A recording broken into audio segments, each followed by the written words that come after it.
اعوذ باللہ من الشیطان الرجیم بسم اللہ الرحمن الرحیم۔ نئے نئے ساتھیوں، لب ایک چینل اور پی ٹی وی جو ہے ایجوکیشن جو ہے بچے ہمارے سب پروگرام دیکھنے والے سب کو انکل سید محمد سلیم جلالی کا سلام قبول ہو۔ نئے نئے ساتھیوں، رمضان مبارک کا مہینہ الحمدللہ یقیناً جاری ثانی ہے، اور آپ یقیناً روزے رکھ رہے ہوں گے، خوب نمازیں پڑھ رہے ہوں گے، اللہ کی عبادتیں کر رہے ہوں گے، اور تلاوت کا سلسلہ جاری ہوگا۔ نئے نئے ساتھیوں، ہمارا پروگرام تو آپ کو پتہ ہی ہے، ہم کوئی نہ کوئی قرآن مجید سے کوئی نہ کوئی صورت، ایک آیت، اس کا ترجمہ آپ کی خدمت میں پیش کرتے ہیں، اور پھر اس سے لنک، کوئی بھی لنک رکھتی ہو، کوئی اچھی سی حکایت، ان حکایت کو بھی لے کر ہم چلتے ہیں۔ اس میں حکایت میں کوئی نہ کوئی اصلاحی پہلو ضرور ہوتا ہے۔ نئے ساتھیوں، ہوتا ہے نا اصلاحی پہلو۔ نئے ساتھیوں، یا ہم جو صورت پیش کرنے جا رہے ہیں قرآن مجید سے، وہ آئیے ہم آپ کو سناتے ہیں۔ البقرہ 188 البقرہ 188 اور 2 بھی ہے۔ اس میں ہے، اللہ نے تجارت کو حلال کیا ہے، اللہ نے تجارت کو حلال کیا ہے اور سود کو حرام کیا ہے۔ سود حرام ہے۔ نئے ایسے بچے یقیناً جو ماشاءاللہ تھوڑی عمر رکھتے ہیں، 12 سال کے، 13 سال کے، 11، یقیناً سود کو بھی سمجھتے ہوں گے، اور چھوٹے چھوٹے بچے یقیناً وہ تو حرام اور حلال تمام چیزوں کو سمجھتے ہیں، کہ اللہ تعالیٰ نے فرمایا ہے، قرآن مجید میں بھی ہے، جگہ جگہ ہے، کہ ہمیں حرام سے بچنا ہے، ہمیں حرام سے بچنا ہے، حلال کھانا ہے۔ حلال کھائیں گے تو ہم ہمیشہ خوش رہیں گے، صحت مند رہیں گے، ہر بلا مصیبتوں سے محفوظ رہیں گے۔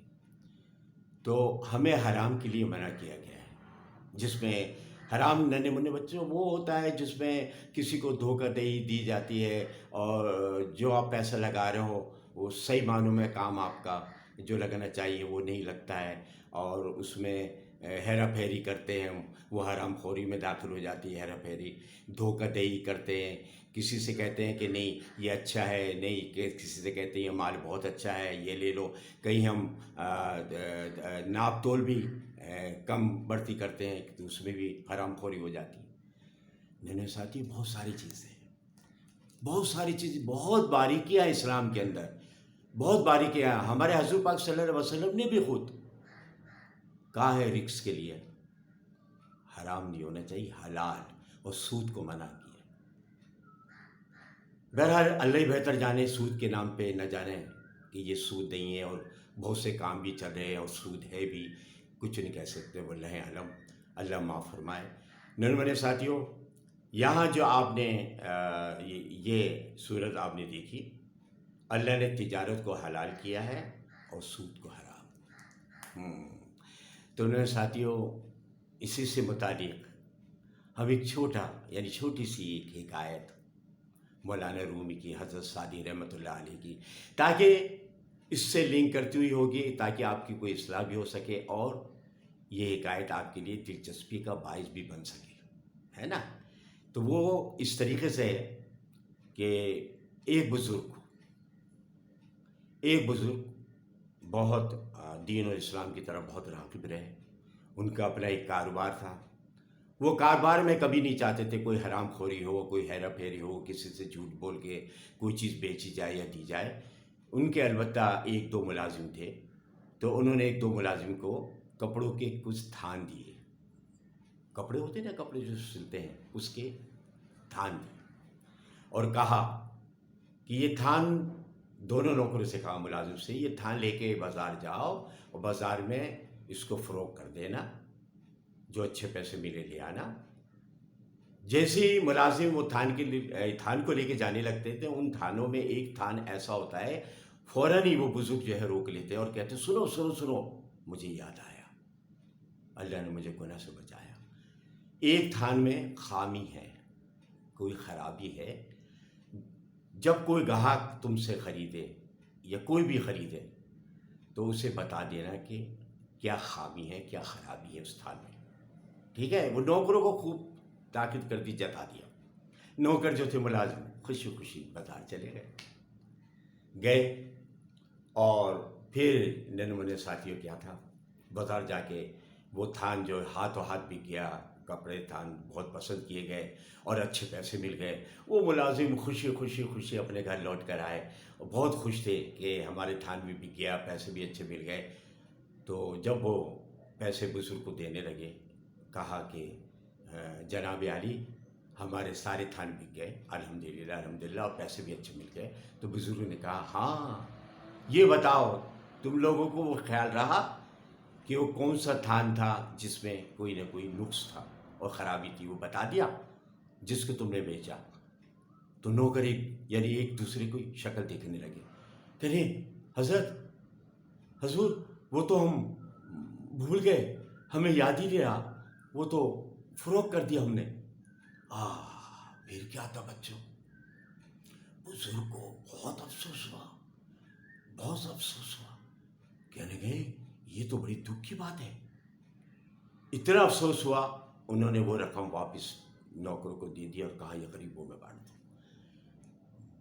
دیکھیں ایسے ایسے بھی لوگ ہیں، ایماندار، بزنس میں، کاروبار، کسی بھی کام میں، کوئی بھی شعبہ لے لو، ایماندار ہونا چاہیے انسان کو، اپنے اللہ کا ڈر ہونا چاہیے، اللہ کا خوف ہونا چاہیے، سچے وہ مسلمان بننا چاہیے کہ کوئی نہ کوئی خامی نہ رہ گئی ہو، کوئی ہم غلطی نہ کر رہے ہو، کوئی ایسی غلطی نہ کریں جس سے وجہ سے ہم گناہ گار ہو جائیں۔ لڑنے مننے ساتھیوں، بہت گناہ ہے، کسی کو دھوکہ دہی دینا، جھوٹ بولنا اور جھوٹ بول کے وہ مال بیچنا، یا جیسے بہت سے ہمیں دے دیتے وہ گناہ گار ہو جاتے ہیں جو ہمیں خبر نہیں ہوتی۔ تو اس کے لیے تو خاص کر بہت منع کیا گیا ہے۔ اللہ تعالیٰ کا ارشاد ہے کہ اس سے بچو، سود اور حرام سے۔ ننھے ساتھیوں دعا یہ کریں نمازوں میں اٹھتے بیٹھتے، اللہ تعالیٰ آپ کو جو رزق دے، رزق حلال ہو، اس میں سود یا کوئی اور چیز نہ ہو، رزق حلال سے ہم افطاری کریں، سحری کریں، الحمدللہ، پھر ہمارے افطاری اور سحری سب قبول ہوگی، رمضان مبارک کے روزے قبول ہوں گے۔ اس میں کوئی نہ کوئی حرام کی چیز اگر مل جائے گی تو وہ ہم پھر پتہ نہیں ہمارا روزہ قبول ہو کہ نہ ہو۔ بچوں کیسے قبول ہوگا؟ حضور پاک صلی اللہ علیہ وسلم نے رمضان مبارک کا مہینہ تھا، چند لوگوں کو افطار پہ بلایا، ان میں ایک شخص کو اندر داخل ہونے نہیں دیا گیا۔ اس شخص نے بہت کوشش کی، بھائی میں بھی روزے سے اندر آنا چاہتا ہوں، لیکن منع کر دیا گیا۔ بہرحال جب افطار کا وقت قریب آیا تو اس شخص کو اندر آنے سے پہلے کہا گیا کہ وہ الٹی کرے، الٹی یعنی جو کچھ اسے نے کھایا تھا سحری میں الٹ دے۔ شخص کہنے لگا میں الٹی کر دوں؟ کیوں؟